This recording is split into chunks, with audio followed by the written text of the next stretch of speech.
Well, hello, my friends. Welcome to the Artist Next Level podcast. Super happy to be here with you today.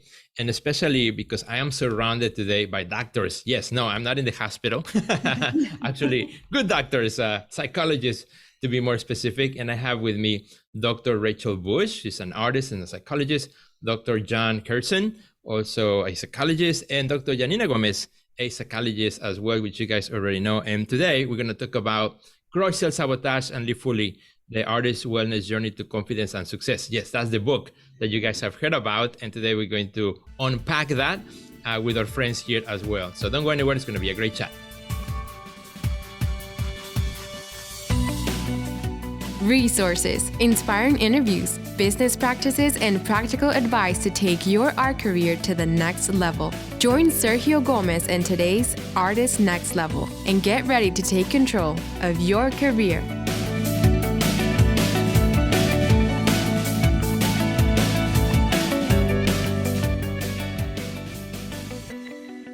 Well, hello, my friends. Welcome back to another episode. And well, like I said in the intro, it's going to be a great chat. We've been actually planning for this time for quite a bit. And for one reason or another, we were not able to record it. But actually, I think it worked out great because we are in 2023. So it's the beginning of the year. We're all have like this mindset of we want to be better. We want to work harder. We want to be more successful. So it makes perfect sense to talk about, the things that often come along the way to sabotage our careers, to sabotage our goals, the plans that we have so poignant made at the beginning of the year. Well, the thoughts will begin to come in our heads. Well, maybe you're not good enough, or maybe that the goal that you created is just too big, or etc., you name it. So today we're going to unpack a lot of that. There's going to be also maybe some good pointers that you can also apply to your art career. So before we kind of chat into that, I want to introduce you a little bit more to my guest today. I want to start with Dr. John. Doctor, why don't you give us a bit introduction about yourself? Okay. Well, I'm a psychologist, as you said, and I've been practicing for almost 50 years, I have to tell you. So it's been a regular part of my life since I was, since I was a teenager. I always wanted to be helping people in this way. And I studied psychology in undergraduate school and graduate school, and kept on going and kept on practicing and helping people. I'm trained as in doing what they call psychodynamic psychotherapy and cognitive behavioral psychotherapy, as I know Dr. Yanina is. And so that's work that I've always been interested in, and work that has helped the people that I've been investing myself in trying to help. So, and maybe the other things I can talk about are not just connected to my work as a psychologist, but I'm also a musician. I play piano. Oh, wow. That's your creative side. Oh, wonderful. Yeah. So I play piano and I'm a singer. And, I could just piggyback on that for a minute and say that as a performer, I'm not infrequently subject to a critical voice that says, "You're not doing it well enough. You're not good enough. You're not singing well enough. You're not playing well enough. You have no business being here. You should just pack it up or have more lessons," or something like that. Yeah. So I'm very familiar, fortunately or unfortunately, with the pressure of that voice. And I find myself able to negotiate with that voice and argue with that voice, and more as I get older, to find that voice getting softer inside of me. Mm-hmm. And I think that's a major goal for all of us to soften that critical voice. And in psychology and psychoanalysis, we just use different language. We talk about pressure from the critical superego, which was Freud's way of thinking about all the stuff that we were talking about and that is in your book. Just different language, but we were, I think, Rachel and I were both kind of imbued with, if that's the right word, with that language and those concepts. And I think that I think our task is, I'm repeating myself, is to soften that voice So I guess that's all I want to say for now about my background. Do you want to talk about yours? Yeah, so let's hear that. Well, thank you, But, Dr. Jan. yeah, between the two of us, we have 80 years of clinical experience. Wow. Because I've been at this for Impressive. 30 years now. I've been in private practice, and the focus on wellness has become so important, and the positive reframing, I think, lets people have a sense of direction and clarity and grace in terms of self-compassion and the kind of mindfulness that occurs for all artists while we're creating. Right. And so what I really, we both love the book, and I told you I read it 3 times, and I recommend reading it more than once. This is a book to keep right in the front of your library and to visit regularly, because it's so rich and there are so many helpful, practical pieces of information to utilize. And I would say that the more you read, the more you continue to get. And it feels like your book is like a gift that keeps on giving. Thank you. Thank you. And Dr. Rachel, please tell us a little bit more about yourself. You know, not all our friends know you. You are also an artist. So tell us a little bit about your background too. Yes, I grew up in Manhattan, and I am a photographer, a nature photographer, and I also am a multimedia abstract artist that likes to do work that is inspired by the healing properties of the natural world and kind of bringing in spirituality and community and connection, and using my art as a way to keep the dialogue going in a productive way. And so we were wondering, what inspired you to write this book? And I think that's a great question for Dr. Yanina, which, by the way, it's good to have you back in the podcast. Thank you. It's so exciting. I'm excited to be back. It's been a while since you're back. So it's been a while since I've been invited. Yeah. All right. But, so yeah. Well, this is a very, I love this question because the whole inspiration behind this book is artists. I mean, the artist community that we have been working for quite a few years already. And I initially, or I should say originally, the book that I was going to write, and as a matter of fact, I started with the outline and everything about what I wanted to include in that book was a parenting book. As you know, this is my second book. My first book is a parenting book that I wrote for parents of preteens and teens. And I wanted to write the prequel of that book, and I wanted to write a book for parents of school-age children, younger children. And I had it all in my head, and I was ready to write. I did all my interviews with all these parents, and I got what the topics I wanted to address in the book. And I went away to Michigan, and which is the same thing as I did for my first book. And that's when I realized, no, this is not the book that I want to write, because we were dealing with starting the pandemic, and there were a lot of things going on with our artist community. And we found that through a series of Q&A sessions that we offered to our student members, that wellness was a big issue, and anxiety was a big issue, and self-esteem, and just self-sabotage. I noticed a pattern of our members that they were worried, they were concerned about the future, they were concerned about what was going on, and they were funneling those concerns to it was more like an inner kind of funneling. Instead of looking at the external circumstances, they were absorbing all those issues, and they were containing all that anxiety, all that stress, all those questions, and they were not being compassionate. As you were saying, Dr. Bush, they were not being compassionate, and there was a lot of questions about, okay, now I have these voices in my head that are telling me that things are going to be going wrong, and I have these voices in my head that are telling me that I should have not taken the artist route. And that inner critic is just becoming too loud. And that's when I realized, well, I think the parenting book can wait. I think I need to address this wellness book that was, I have to say that it was in my head. It was originally was going to be book number 3.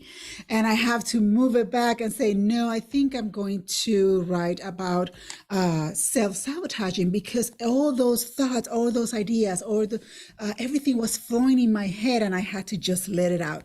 And because it was a book that intentionally was written for, that I wanted to write for creative individuals, I wanted to have a creative person to co-write with me. And that's when I invited Sergio, and I say, hey, Sergio, what are your thoughts on, co-writing a book with me? I wanted to, since this is a book for creatives, I think it will be an asset if you join me and we just write the book together. And I presented the idea of me writing the educational part of the book, and him responding to that educational part of the book based on him to be as a creative, and how can to provide advice as to how can artists apply this information that I'm teaching in their creative world. And that's how that's how the question came. Yeah. And I said, well, how much do they pay? He said, no, they don't pay. You got to sell books. Oh, okay. But it was born based on a significant need of advice in the areas of emotional wellness, especially mindset. And to me, it's so important that we normalize these issues, that we normalize what it is to experience self-sabotage, that we normalize what it is to experience anxiety, stress, symptoms of depression, mental health symptoms. We want to normalize that. And through this book, I'm hoping that we put a little seed in our culture and in the world to realize, mental health is a normal. As human beings, we experience mental health issues the same way we experience physical issues, and the same way we experience experiences, for lack of a better word at the moment. So it's just the whole thing about normalizing these symptoms, but not only normalizing them, but acquiring tools to face them in a healthier way as we experience these emotions that oftentimes are very intense, that if we are not careful enough, they will lead us to either paralyzing or getting into this mental state that at times is very difficult to get out of it without a professional support. Now, one of the things that really attracted me when she presented the idea is that, in the art profession, you as an artist, most of the time you work in isolation. And I work in other jobs, in marketing and design, where, you have co-workers that you talk to, that you share your, what you're going through. But with artists, we work in the studio. We make the art by ourselves. We get out of the studio and we face the world, right? And there's nobody sometimes to talk about these things, to talk about this mindset block, to talk about the voices in our heads who, the moment the artwork is done, you think, is it good enough? Will people like it? Will the gallery like it? Will it go to the show? Will I be accepted here? The voices are endless. And, we thought this would be a really great opportunity to address all those issues and to help artists to realize it's okay. We are all in the same boat. I have those voices myself. An artist who's been making art for, 70 years, we'll have also those voices, and it's okay. It's part of who we are, and normalizing that conversation. Yeah, and that's one thing you brought up, a very important point. The whole idea that as artists, you are in your studio by yourself, so you don't have anyone to process the emotions and the insecurities that are going through your mind at the moment.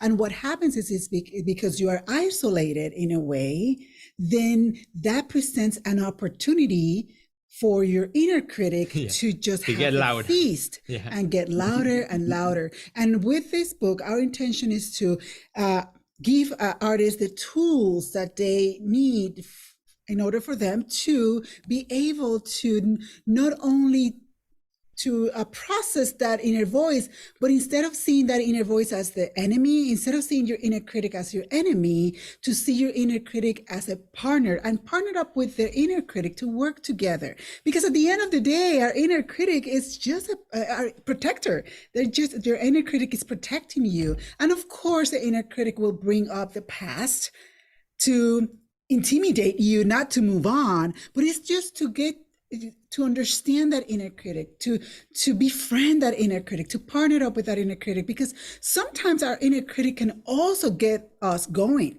right? Push us a little bit.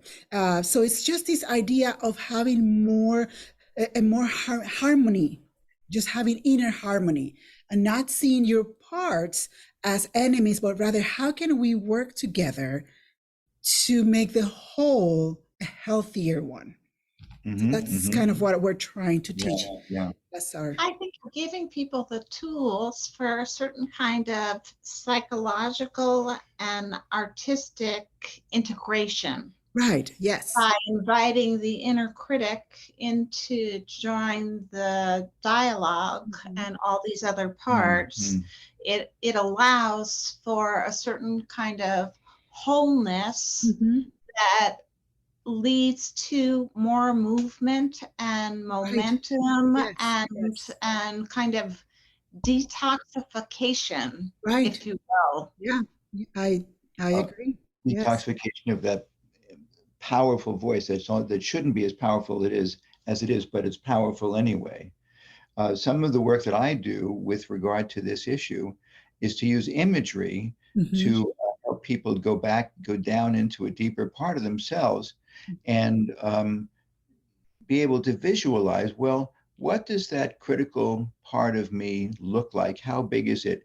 Is it a judge? Is it sitting on high? Is it 15 or 20 feet higher than I am? And then in the work to try to equalize that relationship so that the individual is not being dominated by that critical voice, but as you're saying, Dr. Yanina, to negotiate with it, to become part of it, to integrate one's core self with that voice that says, maybe you're not good enough, but maybe we can work together so that everyone's in agreement that this is a pretty good product. Right. I definitely agree. And just adding on a little bit to what you amazingly said, the whole idea of equalizing, and we want the self to see that the parts, the inner critics, the manager, the whatever you want to call those parts, that they're there to be with you and work with you, that at the end of the day, you are the one leading the circumstances. It's almost like, helping our readers to elevate the self so they can see the inner critic not as intimidating, but rather the partner, so they don't see them as that big monster or that big voice that is overwhelming you and taking over you. So it's almost like moving them to a lower status way, a mental lower status, so that you can rationalize the voice, because they do get very loud, and you can say, thank you, I hear you. Yes, I remember when I applied to this show before, and I was rejected, and it really hurt me. But now I am better prepared. Now I have better quality of art. Now I have a different strategy. Thank you for warning me, and I appreciate your attempt. You are protecting my inner wounds, and I appreciate that. But I can take care of this, and I will do it alongside with you.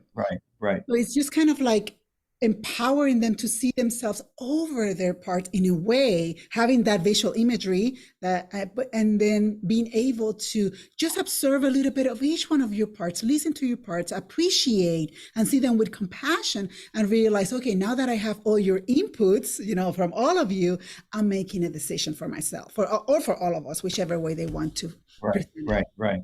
What comes to my mind is another image that I use, which just embodies what you're talking about. I'm not going to be saying anything new, but an image that I use is to help people to imagine that they're in a car and they're driving the car, and in the back seat or in the seat next to the passenger seat, there's this agency that says, you're going to get us into an accident. You're not driving the right way. You're going too fast. You're going too slow. You shouldn't be turning here. You shouldn't be turning there.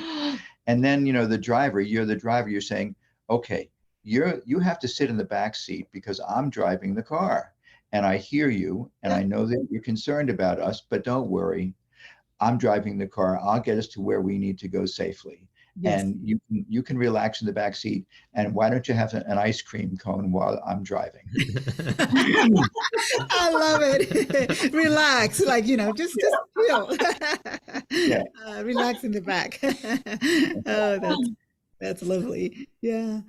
I think it was also incredibly helpful that the two of you did this together, and that we were able to see in detail how to apply these tools. Mm-hmm. And it was really comforting for me to feel like, well, here's Sergio with all of this experience, and he's still struggling with these same issues that someone who is much earlier on in their artistic career would be struggling with, and that the book is applicable to all developmental stages of an artist's career, and it's not going to be obsolete at any point. Yeah. And I love the story about the two of you going out to dinner, and Sergio, you're reaching out into your back pocket for your cash. Oh, back in the day, like 25 years earlier. and like the drug dealer. The whole idea of organization. And I was hoping that the two of you could tell us a little bit more about your thoughts about organization and what that does for the artist's wellness journey. Yeah, I know. I love that. And yeah, that's a fun story, because in the book, one of the things that for me was important in the stories, to open up myself, and to really open a window into the things I struggle to. And one of my, problems that I have always struggled is I'm very distracted. I'm by nature, like by default, I don't like to organize things. And so in the book, I'm very specific, like, I know because that's a deficit, I have to work hard to work against that. And because of that, I'm now very organized. But, by default, if you leave me by my devices, I would have a mess, right? So I have to constantly create strategies, create structures that allow me to, follow something. And then when I get tired of it, I just shift it around and try something different. And, like one of the most important ones that you said is, for me, is organization. And when I met Dr. Yanina, that's one area in which she helped me, to get more organized. Because in the book, I talk about, for those of friends who haven't read the book, I talk about one of our earlier first dates. I didn't even have a bank account. I would get paid and I would carry my whole check in my pocket. The cash. And, if I always think of, if you want to see how organized a person is, look into their computer desktop. If you were to look at my computer desktop, there's like, I cannot. Everywhere. I got like 30 different tabs open right now. There are like 20 windows open here. And her computer, neat and it's organized, and every tab has a purpose, right? In mine, well, that one I might use it maybe in the future. I better leave it open. I better leave it open so I don't forget about it. So to me, that I could have used that as an obstacle and as an excuse to say, I'm not organized, therefore I cannot achieve X, Y, and Z, right? I could have used as an excuse, just like many other things that I talk in the book, like my accent. Why would I do a podcast when I have an accent? Why would I do X, Y, and Z? So I've always tried to find what my deficits are and how can I overcome them by intention. Really intentionality is something that I have learned a lot from Dr. And she has helped me a lot to be more intentional on the things that need to be improved, because it took a while for me to see the value of a checking account first, right? and to organizing my life a little bit more if I wanted to pursue greater success. And if I can do it, others can do it. Others can do it. And I think that was for me the big lesson, like, wow, I can do this one day at a time, right? One day at a time.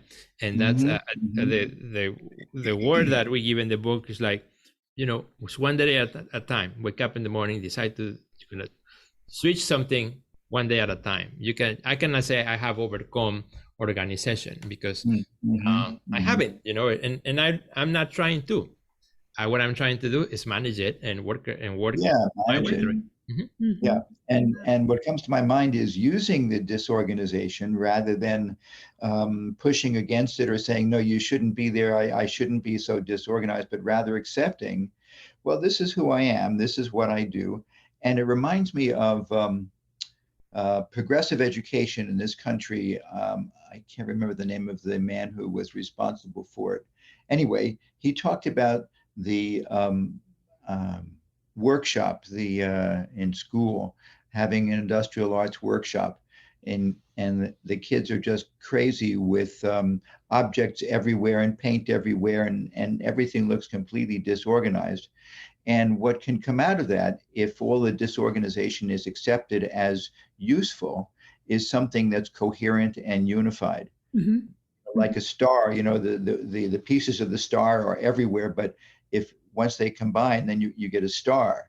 So again, I think it's about, and I really like what you're saying, Sergio, it's using the disorganization rather than railing against it and saying, okay, I'm going to kind of dive in and find some gold in here and use it. Yeah. And it's something I've learned from you, a lot. Thank you. And it's the whole idea that we have to be so careful about our weaknesses, because if we're not careful, then we're going to have that inner critic to remind us of our weaknesses and constantly bring it up. And that's when we start giving up. Then we use them as what you were saying. We use our weaknesses as an excuse to justify lack of interest, or to justify working harder, or to justify or come up with excuses that the world is not going to accept me, that I'm not going to have success, that my art is not going to be liked by anyone. So why bother? Why bother? And the danger of that is that we end up giving up. And when there is no hope, and when we give up, then what's there for us to succeed, and what's there for us to look at and improve our lives? So that's why we have to be very careful with that, and never use our weaknesses as an excuse or claiming that we're not successful because of our weakness, but rather to have this mindset shift and think about, how can I use this weakness, or how can I focus on this weakness intentionally so that I can improve in this area? And perhaps it might be an area that we might not be able to improve much, but then what can we do to continue and move forward? So what kind of adaptations we have, what kind of changes we have to apply? How can we tweak our situation in a way that we can continue and not use these weaknesses as an excuse and have a pity party, that sometimes some of us get involved in and not succeed in the art, whether it's the art world or anything that we want to accomplish in our life. So it's almost having that self-compassion, but at the same time having an awareness that, okay, I understand these are my weaknesses. What can I do to go around it and continue? Yeah. This reminds me of my own career as a musician, as a pianist. I started playing classical music, and found that I was not a very good sight reader. I wasn't good at it at all. I didn't, my deficit as a sight reader got in the way of the pleasure that I might otherwise have had as a piano player. Right. So I decided I'm not going to play classical music anymore. I'm going to play improvisational music that doesn't require that I be so connected to the sheet of paper that's in front of me. Yes. That I can just improvise more of what I was doing. So I didn't have to be so confined by my deficit, by my limitation. So as you're saying, I went around it. And I'm sure that you felt this freedom and this relief and excitement as well. Yeah, you probably were frustrated back then and probably upset, but by being able to discover that you can do that and use that to your benefit, I'm sure it's giving you a lot of satisfaction. Oh, absolutely. Yeah. It's just that whole idea that, we face hurdles, we face walls and mountains and you name it. But the whole idea is like, okay, now that's there. What's next? What can we do to either go around, go over, or under?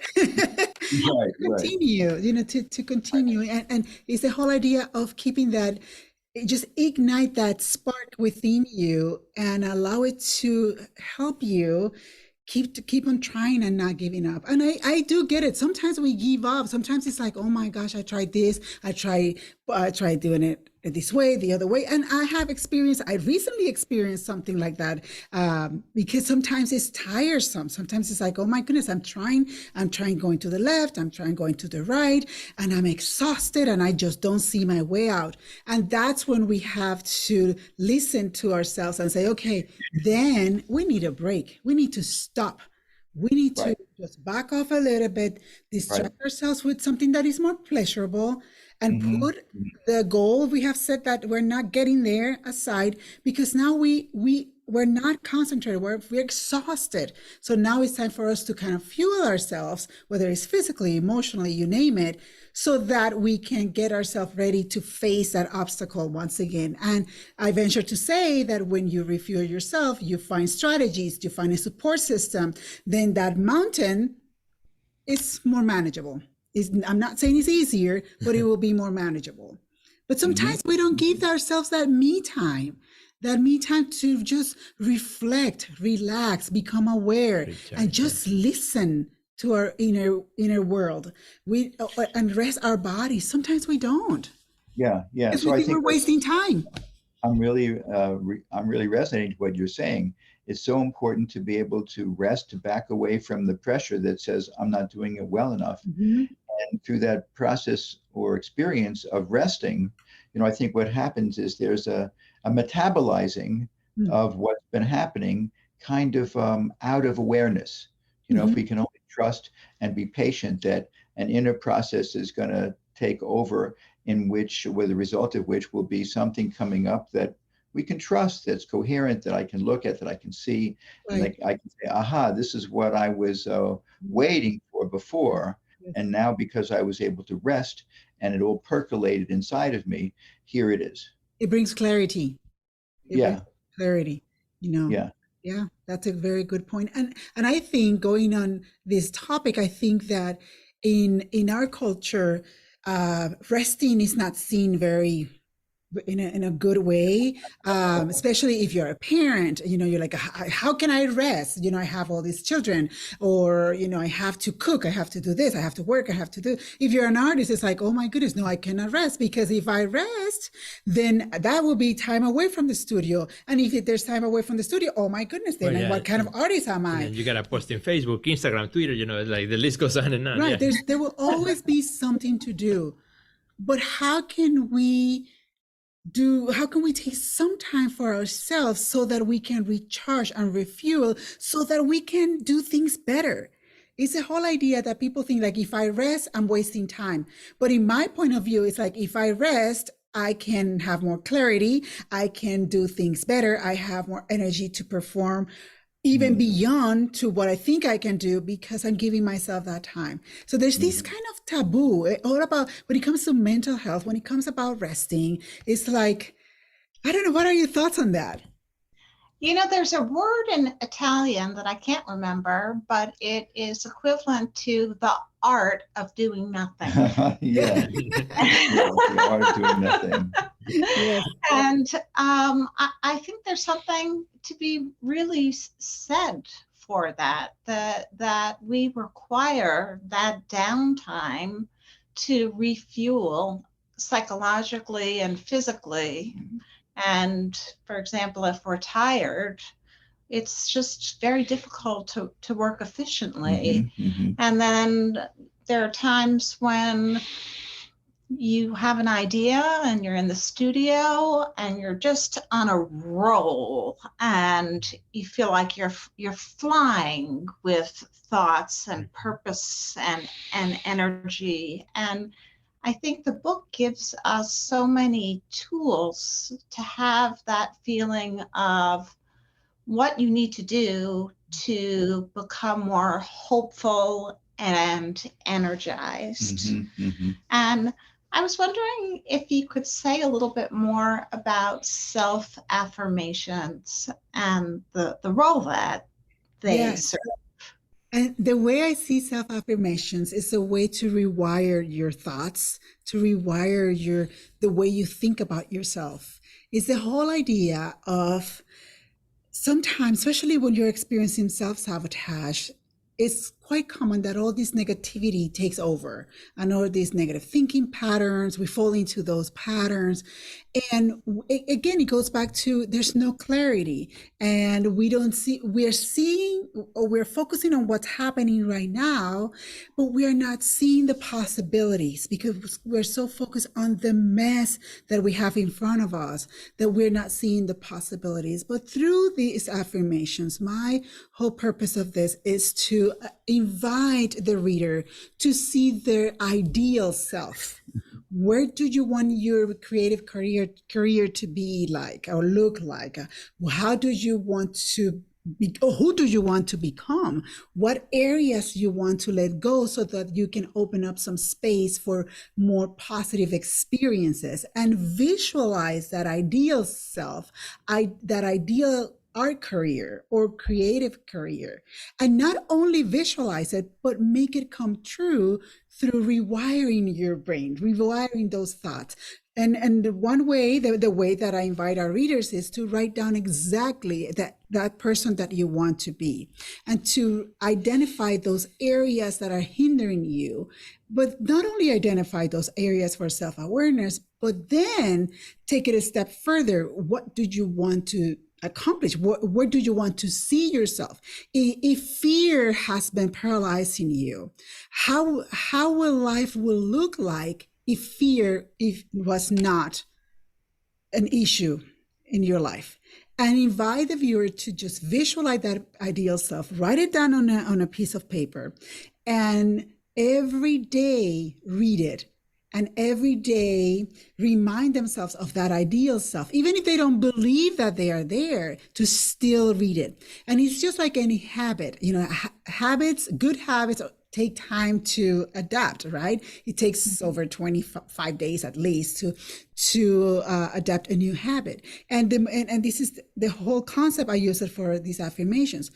As you read that paragraph of that ideal self or that ideal situation, you're going to read it every day, and it will come the point in your life, hopefully sooner than later, that your brain is going to adopt those beliefs or that ideal person, and then you're going to start acting on it. And one day you're going to wake up saying, I'm no longer letting fear rule my life. I'm saying it day after day. At the beginning, I'm letting fear rule my life, but because I'm saying it so many times, and I am convincing myself that fear has no space in my life, eventually it's going to come the day that you're going to wake up and say, you know what? There's no space for fear in my life anymore. Now I feel braver.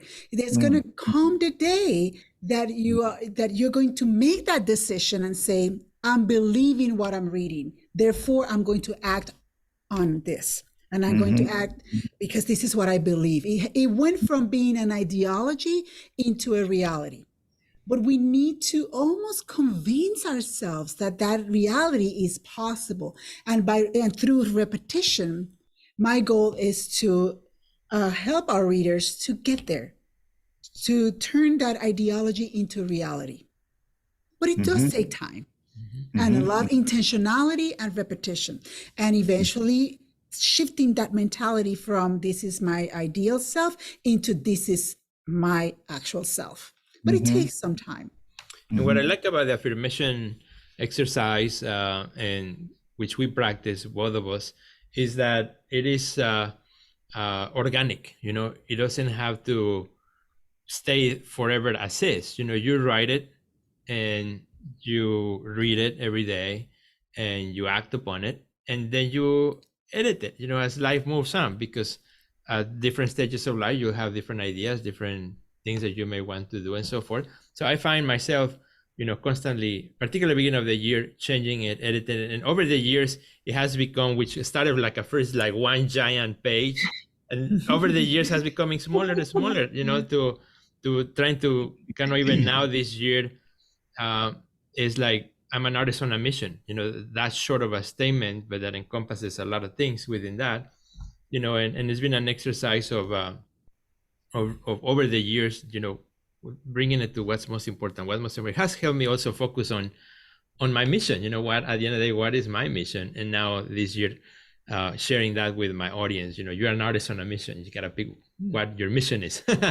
and it's a very practical tool that oftentimes, you know, we read about or we hear others, but unless we actually practice it, then we'll start actually seeing that it has a good effect, you know, in the way we see ourselves, in the way we approach the world, and in the way that we expect the day to go. You know, I think the way you start the day also has a lot to do with your reactions throughout the day. Maybe not everything is gonna go well, but the way I react to it is different because I started the day with greater expectations.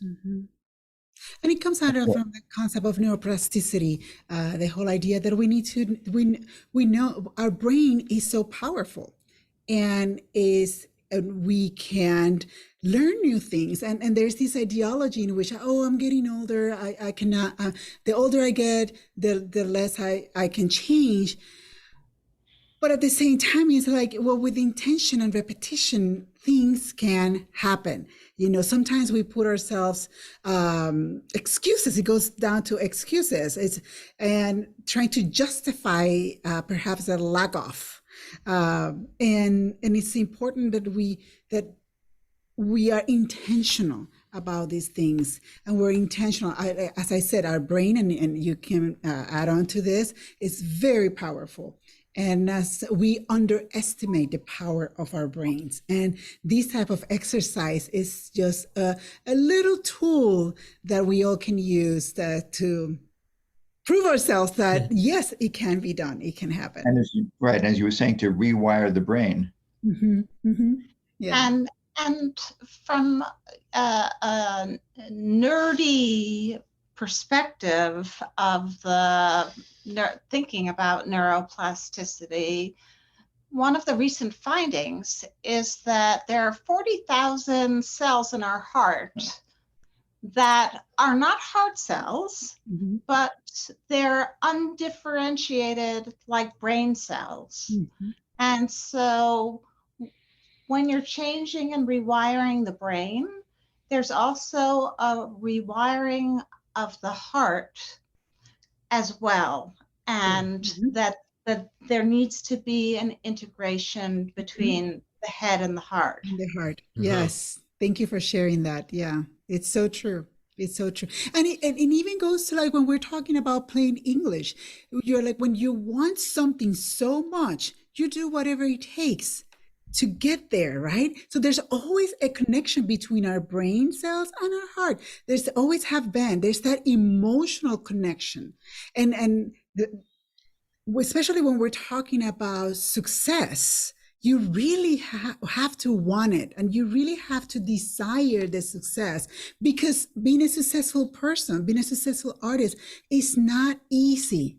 There's so much that it entails whichever way you define the word of success, because my definition of success might be so different from Sergio's and from yours, and it's really irrelevant. But there has to be a desire, there has to be an emotional connection to it, whatever that is. That's almost the fuel that we need to get things going and to accomplish our goals. There has to be that desire, not only intellectual, but there has to be that emotional connection. It's almost like intelligence with emotional intelligence, they all go hand in hand.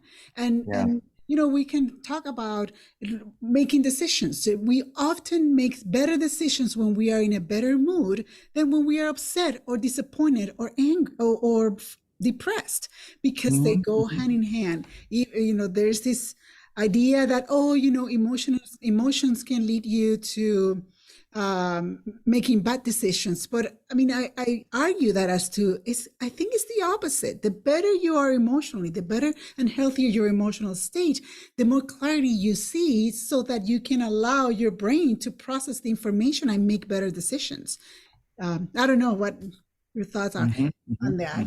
Well, I loved in the book when you focused on all of the areas of our wellness and seeing our doctors annually and getting our physical exercise and nutrition and proper hydration and appropriate sleep, that there are so many factors that go into feeling strong and courageous. And I think as an artist, it really requires a lot of courage, because there's so much vulnerability in terms of you're just putting your soul out there on the paper or on the canvas. And I feel like the book kind of creates a kind of scaffolding of courage with those self-affirmations of, okay, I'm willing to take the risk of putting myself out there. I'm strong enough to do that, and I don't need to compare myself to anybody else in the world. I'm my own person with my own unique fingerprint and my own unique set of strengths and weaknesses to share with the world. And the Marsha Linehan, who created dialectical behavioral therapy, talks about radical acceptance in terms of weaknesses. And I think inviting the inner critic to the table is in a way also a way of radically accepting those weaknesses, and yet not procrastinating and not letting that stop us, and giving us momentum and excitement and drive. Yeah, wonderful. Thank you. Yes. Yeah. Yeah, and something that also, as we said to write this book is, the idea that we each one of us, as you mentioned, we are all different. We have like this unique fingerprint, and I think we cannot know that, but we have heard it, but it's so hard to practice. Why? Because the moment you go in social media, you are automatically by default, that's the nature of how those algorithms are made, to see the things that you want to be, to see the greener pasture on the other artist's life. He or she has a bigger studio. If I had, more space, if I had more time, if I had assistants, So immediately we put ourselves down just in the first few seconds of opening Facebook, social media, and it's so difficult, for artists these days to come to terms with, I gotta be more of who I am, right? I always talk about that's my superpower. My superpower is not something I acquire from somebody else. Is deploying more of who I already am. Yeah. And that's my unique. That's what people are going to remember me for, right? And so if I deploy more of that into the world, then my artist brand will be stronger, because of that too. But it's so hard because it happens to all of us, it happens to me. I go in and then, immediately it's at an unconscious level, you compare yourself to everybody else, particularly in the art world. It's just, I think it's human nature, but I assume, the comparison game. Yeah. The interesting thing is that social media can be so toxic.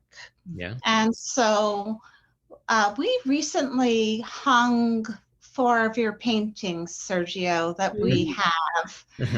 And we also hung 4 paintings that Drew Harris. Yeah. And one of his paintings is huge. It's 6 by 8 feet. It's just enormous.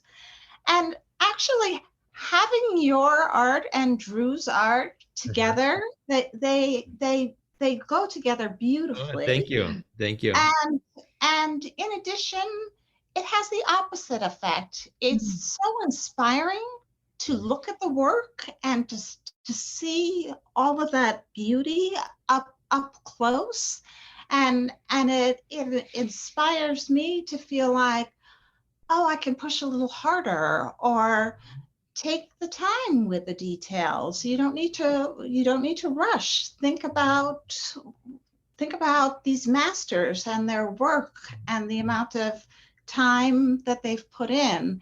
And so I think your comment about social media is really, really important in the ways in which we need to detoxify from some of the negative parts of that. Right. And in a practical things, I've always liked to think of how things, are practical. Like what I always tell artists, and if you're, all the artists listening, like the way and that's the way I do it too. Like when I go to social media in the morning is to first my agenda, which is make my post, tell my story before I see everybody else's, right? Because the moment you start seeing everybody else's, then you second guess what you're going to post, the idea that you had. So do you first, and then you can look at the rest of the world. And that's one quick practical way to address that. And believe it or not, our friends, we've been at it almost for an hour. So that's what happens when you put 3 psychologists in one room with one artist. Time flies. Seems like we've been talking for like 10 minutes. I know. So we have to wrap up today's episode. But before we do that, a couple of things. First of all, invite our friends to go check out the book, Self-Sabotage and Live Fully, The Artist Wellness Journey to Confidence and Success. You can find it in Amazon, both as a book or also as with a digital version that you can download as well, if you would like to do that. A lot of artists are asking us if it's on audio. Not yet. We hope it will be soon as well.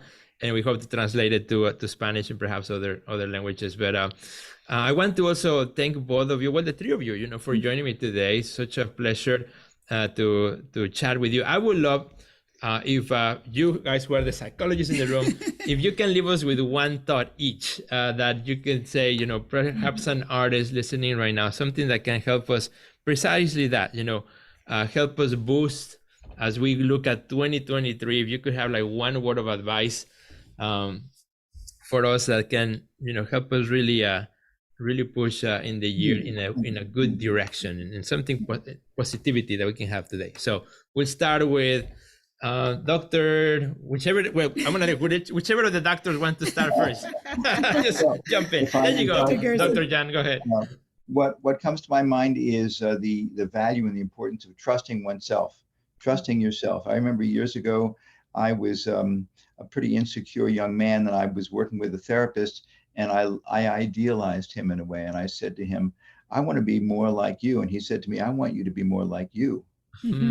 Yes. And so that really stuck with me, to be more and more like you, like oneself, and to turn the volume down on those comparisons with other people. I should be.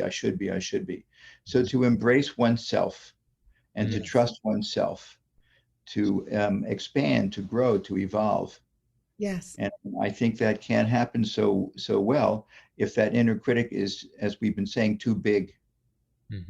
Then that flattens us, and that causes us to live more in fear and doubt.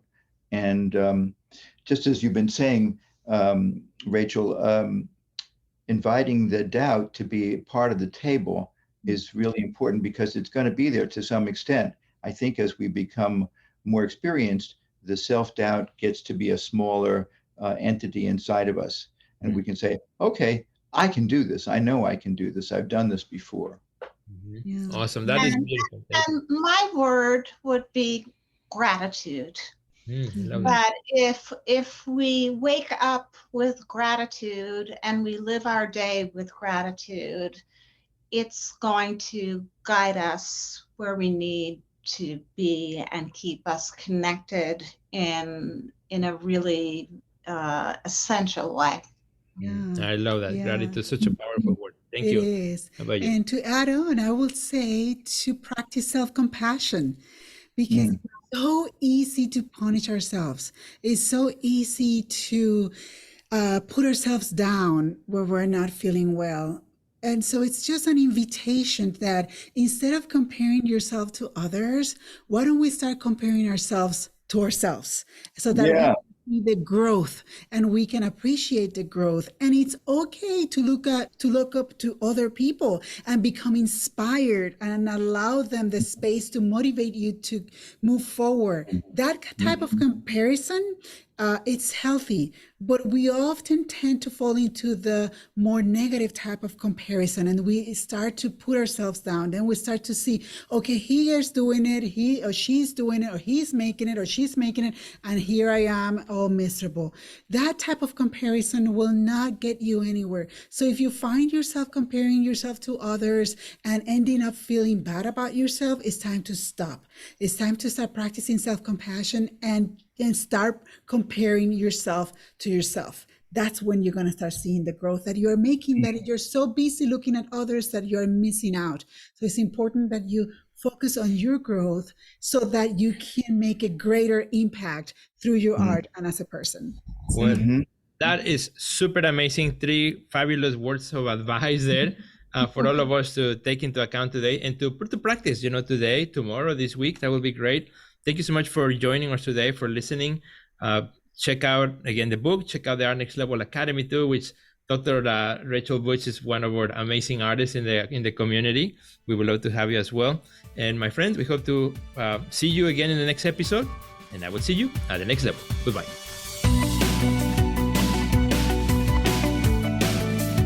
Check out our website at www.theartistnextlevel.com, where you will find our podcast library, learn about our upcoming webinars, find resources relevant to your career, and much more. Thanks for listening to today's podcast, and we'll see you at the next level.